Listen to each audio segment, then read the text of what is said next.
What turned you into a villain for the rest of the world? I exposed a children's charity that was stealing millions meant for cancer kids, and somehow I became the bad guy. I was working as an accountant for Hope for Tomorrow, a charity that supposedly helped children with cancer. Great reputation, celebrity endorsements, the works. Parents would donate their life savings thinking they were helping sick kids, but the numbers didn't add up. I noticed that 90% of donations were going to administrative costs, while only 10% reached actual families. The CEO, Patricia Williams, was living in a $3 million mansion and driving a Ferrari on a charity salary. When I dug deeper, I found fake invoices, phantom employees, and money being funneled to offshore accounts. They were literally stealing from dying children. I brought my concerns to Patricia privately first. She looked me straight in the eye and said, "You're new here, so let me explain how this works. You keep your mouth shut and you keep your job." When I threatened to go to the authorities, she fired me for insubordination and had security escort me out. But I'd already copied everything.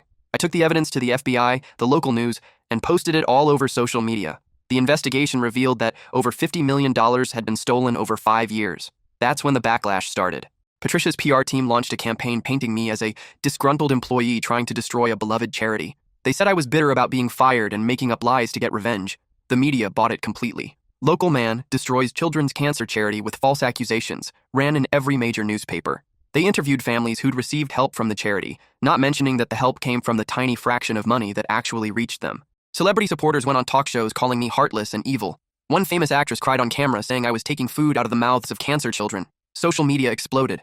I got death threats daily. People threw rocks at my house. I lost my job, my friends, and my girlfriend left me because the harassment was too much. The charity had built such a perfect public image that nobody wanted to believe the truth. They'd hosted galas with A-list celebrities and had partnerships with major corporations. When I tried to defend myself on social media, the responses were brutal. "You destroyed hope for thousands of families," one comment read. The worst part came when I was invited on a morning talk show to tell my side of the story. I thought it was finally my chance to explain the evidence. Instead, they ambushed me with 3 mothers whose children had received treatment funding from the charity. These women tore me apart on live television. One mother screamed at me saying her daughter might die because I shut down the only charity helping them. The clip went viral with the title, "Whistleblower Gets Destroyed by Cancer Moms." Even after Patricia and 3 other executives were arrested and convicted, the narrative never changed.